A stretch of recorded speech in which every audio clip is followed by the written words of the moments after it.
irmão Gessé, ele com sua maestria, né, ele consegue pegar vídeos e reduzi-los, trazendo a essência, né?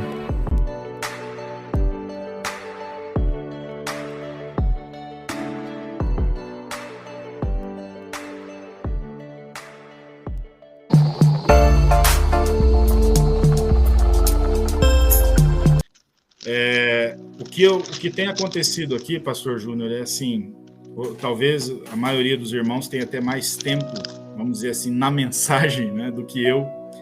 Foram 25 anos que eu conheci a mensagem e comecei a minha vida como cristão na mensagem. Eu vim direto do mundo, eu não vim de nenhuma igreja.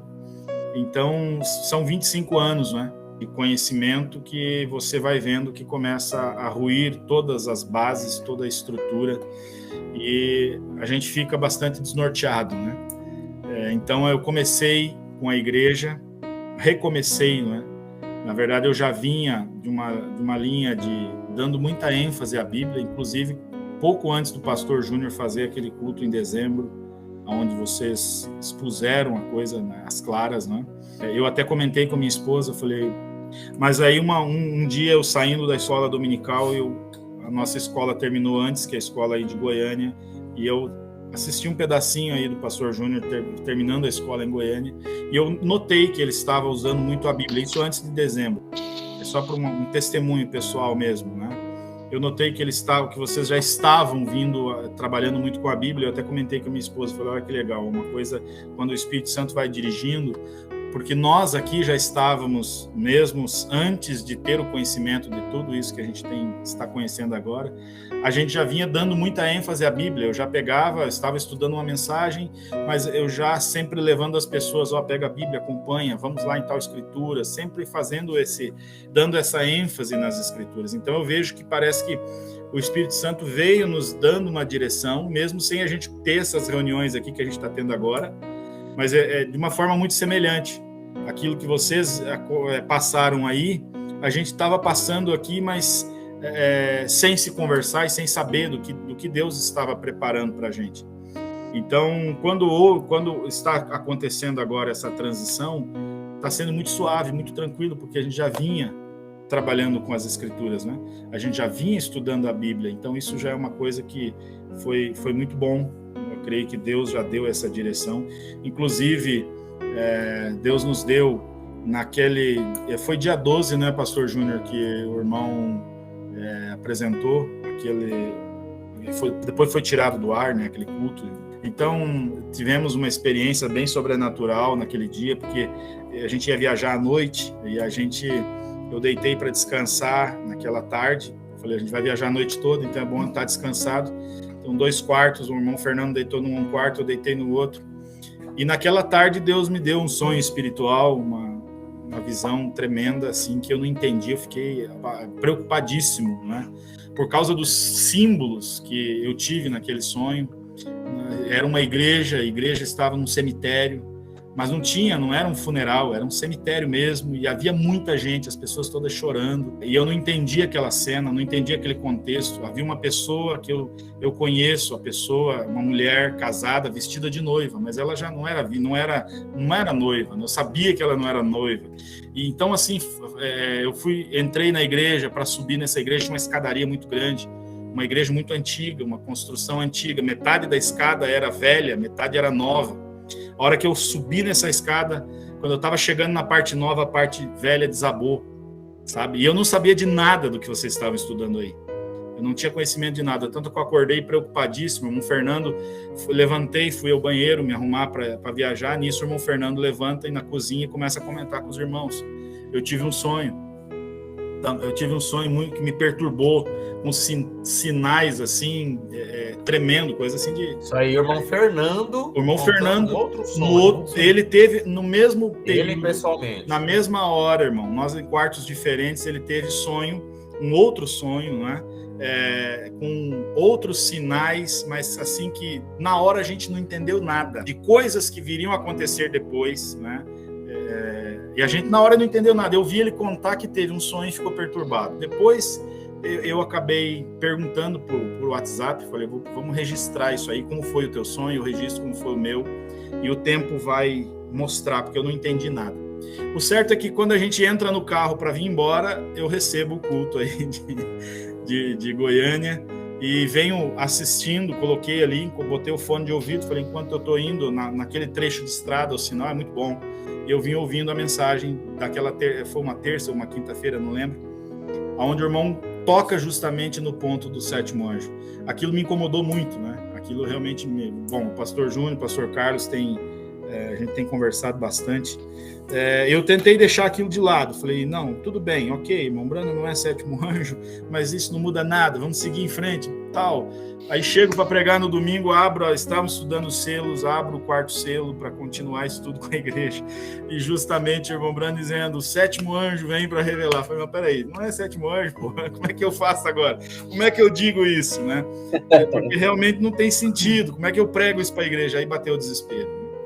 Aí eu falei, não tem como, porque uma coisa é eu crer para mim, né? Eu posso crer no que eu quiser, mas a outra é eu ensinar a igreja.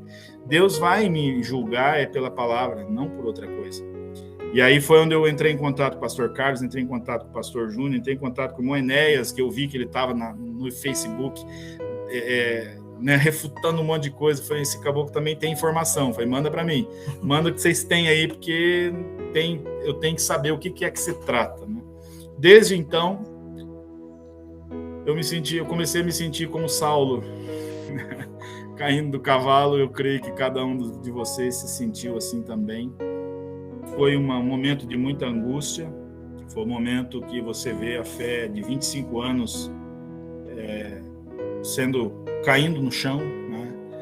Mas ao mesmo tempo, passada essa fase, hoje eu também estou assim como o pastor Júnior falou, estou muito em paz, né? Com relação a tudo que a gente está vendo, estou muito em paz, uma leveza do espírito, né? A gente começa a ver coisas que você tinha bloqueado, né? A gente começa a ver como o sistema bloqueou o Espírito Santo por mais de 50 anos, porque não se fala sobre os dons na igreja, não se dá oportunidade, não se ensina a igreja a orar e a jejuar buscando os dons do Espírito. Não se ensina a igreja coisas básicas do cristianismo. Agora eu creio que vai chegando um momento que a gente vai tendo que aprender isso. Eu tenho tirado muito foco de refutação de William Branham. A questão principal não é William Branham. A questão principal é se Cristo é suficiente para nós ou não, né? E se Cristo é suficiente, então ponto. Decidiu, Cristo é suficiente. Agora, então, vamos para frente, né? Vamos avançar. O que é que a gente perdeu durante todo esse tempo? E vamos atrás disso. Eu tenho procurado muito isso, tanto que eu fiquei muito desnorteado porque a gente não sabia pregar. a gente sabia ler mensagem. Então eu usava muito isso, lia muito mensagem, mas não sabia pregar. Agora, meu amigo, até eu falei para o irmão Fernando, falou, quarta-feira você prega. Eu falei, rapaz, mas agora eu vou ter um problemão, porque eu não sei pregar. Eu não sei como é que faz. Eu falei, pega a Bíblia, vamos estudar a Bíblia. E Deus vai se encarregar. O Espírito Santo, ele é poderoso o suficiente para se encarregar. Tem sido tão tremendo que aí eu comecei, falei, vamos fazer o seguinte, vamos pegar as cartas de Paulo e vamos começar a ler com a igreja. Estudar com a igreja, pega a referência, corre para aqui, corre para lá. Rapaz, que coisa sobrenatural. A gente tem sido tão ajudado, né, com a palavra. E a igreja tem ficado muito feliz. E a própria igreja, a gente vê que tem sido... tem dado esse retorno, como que tem crescido, não é? Simplesmente pegamos aqui, primeiro... muito feliz de ouvir isso aí, muito feliz de ouvir Vamos ler 1 Timóteo. Eu estudo antes, claro, pego as referências, tem a Bíblia de estudo aqui, busco referência. Agora, desse versículo está falando disso, vamos correr leva a gente para outro versículo, para outro. E como tem sido tremendo. A unção. Voltaram a levar a Bíblia para a igreja. Eu ouvi isso hoje do meu pai, né, que é também um membro conosco, congrega conosco. Ele diz assim, há unção na palavra. Você percebe a unção. Falou, hoje a gente olha a diferença daqueles que estão tomando uma posição pela palavra com aqueles que estão na mensagem. Amém. Há uma unção que não existe em quem está com a mensagem. Hoje eu acabei de receber o áudio aí do pastor. Bom, eu sei, a gente já não é para denegrir, né? a gente ora para que todos pudessem enxergar e ver, e realmente esse é o sentimento diferente que está tendo, é que nós realmente gostaríamos e amamos a todos e gostaríamos que todos enxergassem a verdade. Mas eu recebi aí, compartilhei com o Eliezer, né, o áudio de um companheiro dizendo que a Bíblia sem a mensagem, como é que é? Não vale quase nada. Eu cheguei a me arrepiar, eu falei, misericórdia, Senhor. É absurdo. Tem misericórdia, porque dizer que a Bíblia não vale quase nada, como eu acabei de ver recentemente, dizer que se o próprio Senhor Jesus aparecer para ele dizer que a mensagem não é verdadeira, ele vai falar, Senhor, me desculpa, mas eu vou continuar crendo na mensagem. É de blasfêmia. Então, mas isso não é, eu acredito que o nosso foco não é olhar para trás mais, né? Olhar para frente, olhar para Cristo. Mas é apenas para... Isso apenas nos dá certeza de onde a gente está pisando, né? Pastor Adriano, só para complementar, né? A gente tem visto aí um comportamento e em 10 anos, mais de 10 anos que eu conheço de mensagem, que eu nunca tinha visto. A gente trabalha nos bastidores das câmeras ali, e uma das cenas mais bonitas que a gente vê é quando uma escritura é citada e você vê grande parte da igreja folheando a Bíblia, procurando a escritura. Então, é um comportamento que nos alegra, nos deixa muito felizes. Sabe uma coisa que eu notei aqui, irmão? E desde que temos tomado pelo Espírito essa linha, eu tenho notado irmãos que nunca trouxe Bíblia para a igreja, trazer Bíblia. Sabe o que é isso? Pessoa que nunca carregou uma Bíblia, que não vinha para a igreja assim, com as mãos abanando. Agora já vem com a sua Bíblia, vem com a cadernetinha, anota, folha, corre com a Bíblia, marca a Bíblia. Gente, isso é tremendo. As crianças. Até as crianças, né, participando disso, folhando a Bíblia. Eu vejo isso como uma coisa maravilhosa. Isso tem sido para nós um renovo. Um renovo. Teve momentos difíceis aqui, eu tenho enfrentado, antes mesmo de a gente tomar a posição, simplesmente pelo fato de questionar, né, a gente já foi, antes de eu tomar qualquer posição publicamente, já tomaram por mim, né, já anunciaram nas igrejas aqui que eu não estou na mensagem, que não devem parar para me ouvir, né, e eu acho interessante porque eles não têm medo de assentar com um assembleano, eles não têm medo de assentar com adventista, com testemunho de Jeová, mas eles têm medo de assentar com a gente. É verdade. Você entende? Eles estão realmente botando medo no povo, não senta com esses aí. Então, isso para mim me alegra muito, né? Me alegra muito porque realmente é por a gente saber aonde a gente está pisando, que a gente não está contra o William Branham, a gente não está contra os irmãos, mas a gente está a favor de Cristo. Né? É verdade. Eu creio que esse é o foco, né?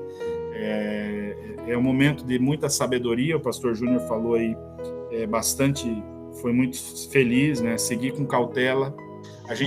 A coisa mais tremenda disso, irmãos, que eu tenho visto, é que a mensagem vinha como sendo um absolutismo. É isso e ponto final. Se você questionar, você está com o espírito do diabo. E não é assim. A gente vê os bereanos, não é, que conferiam o assunto. Você vê que Paulo estava exaustivamente argumentando, não é, sobre a doutrina. Isso é muito bom. Até inclusive ele fala sobre os dons, né, que um fala, os outros julgam. Isso é muito importante. Que às vezes eu posso errar.